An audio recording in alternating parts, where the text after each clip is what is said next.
Shalom to everyone. मैं Naila from alpha Bible college. Thank you for watching my videos. YouTube पे channel है straight from the Bible with Naila के नाम से. Please like and subscribe ज़रूर कीजिएगा.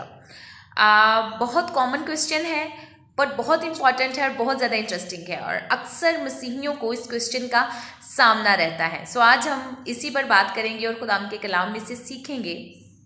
And the question is why Jesus is son of God. यीशु मसीह को खुदा का बेटा क्यों कहा जाता है, जबकि बाइबल मुकद्दस में डिफरेंट जगह पर डिफरेंट लोगों को खुदा के बेटे कहा गया है ना. कॉमन क्वेश्चन है ना. तो चलिए आज इसी पर बात करते हैं. सो इसके 5 पॉइंट्स हैं. नंबर 1 है human beings in general called son of God. Means generally इंसानों को सन ऑफ गॉड कहा गया है, खुदा के बेटे कहा गया है. अमाल की किताब चैप्टर 17 है वर्स 28 है. खुदा के कलाम में इस तरह से लिखा है, क्योंकि उसी में हम जीते चलते फिरते और मौजूद हैं. आगे चल के लिखा है हम उसकी नस्ल भी हैं. कलाम मुकद्दस के मुताबिक इंसानों को खुदा के बेटे कहा गया है, क्योंकि जिस तरह से जनरली एक बाप अपने बच्चों का उनके खाने पीने पहनने ओढ़ने और हर चीज़ का ख्याल रखता है और उनका केयर टेकर होता है, उसी तरह से खुदा इंसानों का ख्याल रखता है, उनकी हर ज़रूरत को पूरा करता है और उनका केयर टेकर होता है. इसी सेंस में बाइबल मुकद्दस में इंसानों के लिए खुदा को इस सेंस में यूज़ किया गया है और इंसानों को खुदा के बेटे कहा गया है. पॉइंट नंबर 2, फरिश्तों को भी खुदा के बेटे कहा गया है. अय्यूब की किताब चैप्टर 1 वर्स 6 में फरिश्तों को खुदा के बेटे कहा गया है. बाइबल मुकद्दस में या बाइबल मुकद्दस के मुताबिक खुदा ने फरिश्तों को बनाया, उनको कायम किया और खुदा ही की वजह से वो एग्जिस्ट करते हैं और अपना वो रोल प्ले करते हैं जो कि खुदा ने उनको प्ले करने के लिए कायम किया है. इस रीज़न में इस सेंस में फरिश्तों को भी खुदा के बेटे कहा गया है. पॉइंट नंबर 3 है बाइबल मुकद्दस के मुताबिक बनी इसराइल कौम को भी खुदा का पेलोठा और खुदा का बेटा कहा गया है. खरूज की किताब चैप्टर 4 वर्स 22, इस्तिस्ना की किताब चैप्टर 32 वर्स 6 एंड वर्स 18 में खुदा ने बनी इसराइल कौम को खुदा का बेटा कहकर मुखातिब किया है. रंगो नस्ल ज़ुबान लैंग्वेज की बिना पर कौमें एग्जिस्ट करती थीं, बन जाती थीं, किसी भी जगह जाकर सेटल हो जाती थीं. बट बनी इसराइल कौम को खुदा ने खुद एक नाम देकर और उसको खुद एक जगह प्रोवाइड करके नाम देकर और वहाँ पर खुदा की मर्ज़ी के मुताबिक माहौल बनाकर उन्हें वहाँ पर एग्जिस्ट कराया. इसलिए इस सेंस में यहोवा खुदा ने बनी इसराइल कौम को अपना पेलोठा और अपना बेटा कहकर पुकारा है. पॉइंट नंबर 4, बाइबल मुकद्दस में डेविड किंग दाऊद बादशाह को भी खुदा का बेटा कहा गया है. दाऊद बादशाह को यहोवा खुदा ने खुद चुना, उसको बादशाह बनाया और वो एक खुदा का रिप्रेजेंटेटिव के तौर पर काम करता रहा. इसलिए इस सेंस में यहोवा खुदा ने दाऊद बादशाह को भी खुदा का बेटा कहा है. पॉइंट नंबर 5, जो लोग भी खुदा के कलाम पर अमल करते हैं और अपने अमाल के ज़रिए से उसके कलाम को पर अमल करते हुए उसको ज़ाहिर करते हैं, उसको रिप्रेजेंट करते हैं, उनको खुदा का बेटा कहा गया है. मुकद्दस मत्ती की मार्फत लिखाया गया इंजीली बयान चैप्टर 5 वर्स 9 में लिखा है, मुबारक हैं वो जो सुलह कराते हैं क्योंकि वो खुदा के बेटे कहलाएंगे. इट मीन्स कि अगर हम अपने अमाल से खुदा को रिप्रेजेंट कर रहे होते हैं तो इस सेंस में बाइबल मुकद्दस में उन लोगों को खुदा के बेटे कहा गया है. Then why Jesus is so important and so different to be called son of God. तो चलिए इसके बारे में बात करते हैं. एक एग्जाम्पल से स्टार्ट करूँगी. पहली सदी में ऐसा होता था कि जब बाप अपने बेटे को पैदा करता था, डिलीवर करता था, तो वो बेटा जो होता था वो अपनी बाप की सकाफत को, उसके ट्रेड को आगे लेके चलता था. फॉर एग्जाम्पल, अगर किसी का बाप बढ़ई होता था तो बेटा उसी ट्रेड को लेकर आगे चलता था. मीन्स वो स्कूल जाने का, कॉलेज जाने का, स्टडीज़ का नहीं सोचता था. वो यही सोचता था और ऐसा ही होता था कि बाप जो काम कर रहा है उसी काम को आगे कंटिन्यू करना है। अगर बाप मोची है तो बेटा भी मोची होता था, अगर बाप बेकर है या कोई ऐसा काम करता है तो वही बेटा भी फॉलो कर, बेटा भी वही काम करता और उसको आगे कंटिन्यू करता। बाप शू मेकर है तो बेटा भी शू मेकर होता। इसी तरह से इस सेंस में जीसस क्राइस्ट ने कहा कि मैं वही काम करता हूँ जो कि बाप करता है और जो मेरे बाप ने मुझे करने के लिए कहा है। मुकद्दस यूहन्ना चैप्टर 5 वर्स 21 में लिखा है कि जैसे बाप मुर्दों को जिलाता है वैसे मैं भी जिलाता हूँ। मीन्स बाप के से काम मैं करता हूँ, मीन्स बाप से मुझे अथॉरिटी मिली है कि मैं ये काम करूँ। प्लीज़ थोड़ा सा ओपन माइंड हो के और थोड़ा सा सीखने की तर्ज से इसको समझिएगा। यीशु मसीह जीसस क्राइस्ट बाप के से काम कर रहे हैं। बहुत से नबी, बहुत से पैगंबर दुनिया में आए और उनको बहुत सी अथॉरिटीज़ दी गई और वो उस अथॉरिटी को यहोवा खुदा से हासिल करते और बेशक वो काम करते थे, लेकिन मुकम्मल अथॉरिटी के साथ, तमाम तर परफेक्शन के साथ जो काम किए जा रहे हैं वो जीसस क्राइस्ट के थ्रू किए जा रहे हैं और वो जीसस क्राइस्ट कर रहे हैं। सब कौमें इस बात को मानती हैं कि जो खुदा है वही फाइनल जज है, मीन्स वही जज करेगा, तमाम लोगों को जजमेंट दे। अदालत का दिन जो है वो खुदा के पास है और खुदा के सुपुर्द है और उसी के पास इस बात का इख्तियार भी है। मुकद्दस मत्ती चैप्टर 25 में यीशु मसीह ने कहा, अदालत मेरे सुपुर्द है। यहोवा खुदा ने अदालत का काम यीशु मसीह को दे दिया है। यीशु मसीह खुदा को रिप्रेजेंट कर रहे हैं। यहाँ मैं एक बात बताती चलूँ, बहुत सी कॉन्ट्राडिक्शंस पाई जाती हैं और कहा जाता है फ़लाँ चीज़ चेंज हो गई है, फ़लाँ चीज़ चेंज हो गई है, ये वर्ड्स फ़लाँ ने लिखे हैं, ये वर्ड्स फ़लाँ ने लिखे हैं। बट एक चीज़ को माना जाता है और वो माने जाते हैं जीसस क्राइस्ट के वर्ड्स, और कहा जाता है कि जो यीशु मसीह के अल्फाज हैं उन पर यकीन किया जाएगा और सिर्फ उन्हीं को माना जाएगा, और उन वर्ड्स को रेड लेटर्स भी कहा जाता है। तो यहाँ जो मैं अल्फाज यूज़ करूँगी वो रेड लेटर्स में से होंगे, मीन्स वो यीशु मसीह के अपने कहे हुए अल्फाज हैं। जजमेंट यहोवा खुदा के सुपुर्द है, तो यीशु मसीह ने कहा कि जजमेंट का इख्तियार, कुल इख्तियार मुझे दे दिया गया है। रेड लेटर्स की बात कर रही हूँ। इसके अलावा खुदा ही सिर्फ जिंदगी दे सकता है, मुर्दों को जिंदा कर सकता है, तो जीसस क्राइस्ट मुर्दों को जिंदा करते रहे। फिर और बहुत ख़ास सिर्फ खुदा ही गुनाह माफ़ कर सकता है। जीसस क्राइस्ट के रेड लेटर वर्ड्स हैं, इब्ने इंसान को यानी यीशु मसीह को इस दुनिया में भी और उस जहान में भी कुल इख्तियार दे दिया गया है। यीशु मसीह ने कहा, मुझे गुनाह माफ़ करने का इख्तियार है। मुकद्दस मरकस चैप्टर 2 वर्स 2 to 12। यहोवा खुदा को ओमनी प्रेजेंट कहा जाता है, मीन्स खुदा हर जगह किसी भी टाइम मौजूद होता है। जीसस क्राइस्ट जब इंसानी ज़िंदगी में भी थे, इब्ने इंसान भी थे, तब भी वो डिफरेंट जगह पर प्रेजेंट रहे थे। इवन ऐसी हज़ारों मिसालें हैं जहाँ पर शागिर्दों ने कहा फ़लाँ जगह पर इस तरह से है, एक गदी बंधी हुई खड़ी है, या एक मछली है उसके मुंह में सिक्का है, और इस तरह की डिफरेंट एग्जांपल्स हैं। मीन्स जीसस क्राइस्ट भी अपनी बदनी ज़िंदगी में भी और ज़िंदा होने के बाद भी ओमनी प्रेजेंट रहे हैं, और डिफरेंट जगह पर किसी भी टाइम वो मौजूद हो जाते थे और प्रेजेंट हो जाते थे। तो ये क्वालिटी जीसस क्राइस्ट में भी है। इसके अलावा खुदा के लिए कहा जाता है कि वो दिलों सोचों ख्यालों को जांचता है। तो बाइबल मुकद्दस के मुताबिक यीशु मसीह सन ऑफ गॉड भी दिलों ख्यालों और सोचों को जानता है। आपको याद होगा वो वाकया जहाँ पर एक प्रोस्टिट्यूट यीशु मसीह के कदमों में आके रोती है, तो यीशु मसीह के एक शागिर्द अपने दिल में सोच रहे होते हैं कि अगर ये जानता ये कौन है तो ये इससे दूर रहता। तो यीशु मसीह फ़ौरन से उसकी तरफ देखते हैं और कहते हैं, शमाउन शमाउन, मैं इसे जानता हूँ। मीन्स यीशु मसीह दिलों ख्यालों और सोचों को जानने वाले हैं। इसके अलावा भी बहुत सी एग्जाम्पल्स हैं, लेकिन हम इसको आगे समझते चले जाएंगे और शेयर करते चले जाएंगे। अच्छा, अब ऐसे कौन कर सकता है?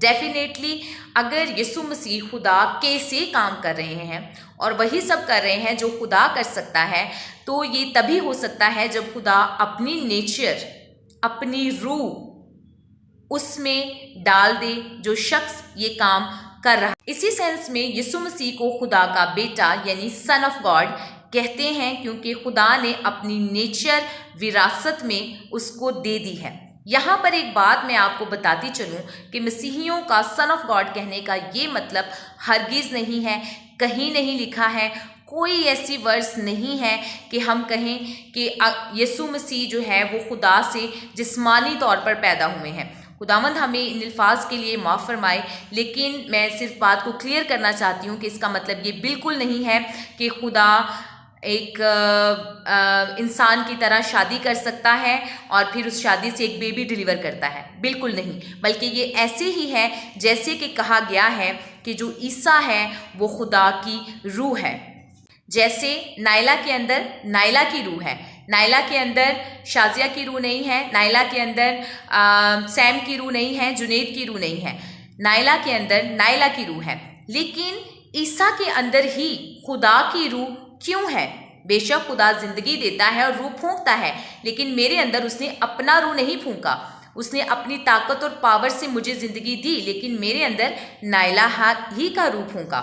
लेकिन यीशु मसीह के अंदर रूहुल कुदस की कुदरत से, कोई मैरिटल रिलेशनशिप से नहीं बल्कि रूहुल कुदस की कुदरत से खुदा ने अपनी रूह यीशु मसीह के अंदर डाली। वही होली स्पिरिट जिसको हम मानते हैं और पूरा यकीन भी रखते हैं कि वो खुदा का रूह है। मीन्स यीशु मसीह का खुदा के साथ एक यूनिक रिश्ता है, more than any prophet, more than any pupils, means शागिर्दों से, रसूलों से, नबियों और पैगंबरों से यूनिक रिश्ता है। बाइबल मुकद्दस में मुकद्दस मत्ती की मार्फत लिखवाया गया इंजीली बयान चैप्टर 11 वर्स 27 में लिखा है, आसमान और ज़मीन का कुल इख्तियार मुझे दिया गया है। आगे चल के वर्स में लिखा है, मेरे बाप की तरफ से सब कुछ, फिर से कहने लगी हूँ, मेरे बाप की तरफ से, मीन्स यहोवा खुदा की तरफ से सब कुछ, एवरीथिंग मुझे सौंपा गया है, मुझे दे दिया गया है। मैं जिंदा कर सकता हूँ, मैं माफ़ कर सकता हूँ, मैं आसमान और ज़मीन का कुल इख्तियार रखता हूँ, मैं अदालत के रोज़ भी हूँगा, सब कुछ मुझे दे दिया गया है। कोई बाप को नहीं जानता सिवा बेटे के, और कोई बेटे को नहीं जानता सिवा बाप के या उसके जिस पर बेटा उसे जाहिर करना चाहे। तमाम इख्तियारात, मीन्स तमाम इख्तियारात बेटे को दे दिए गए हैं। अब जबकि वो जिस्मानी सूरत में है, इंसानों के दरमियान आया हुआ है, तो उसको बेटे की सूरत में खुद को रिप्रेजेंट करना है, क्योंकि खुदा की कोई शक्ल सूरत नहीं, कोई जिसामत नहीं, सिर्फ वही अकेला बेटा जिसने उसको जाहिर किया। और ये बाइबल मुकद्दस की वर्स है।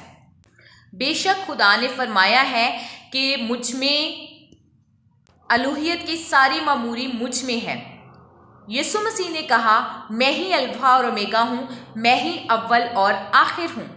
तो किस तरह से चीज़ें को रिलेट कर रही हैं, एक दूसरे के साथ मिल रही हैं, हमें समझने की कोशिश है। और अगर आप पूरी तरह से इसको नहीं समझ पा रहे हैं तो खुदा से दुआ करें कि वो आपको सही राह दिखाए और आपको पूरी तरह से खुदा का कलाम और उसका कलमा जो दुनिया में आया, जो शुरू से था, एग्जिस्ट करता था, उसको समझा सके।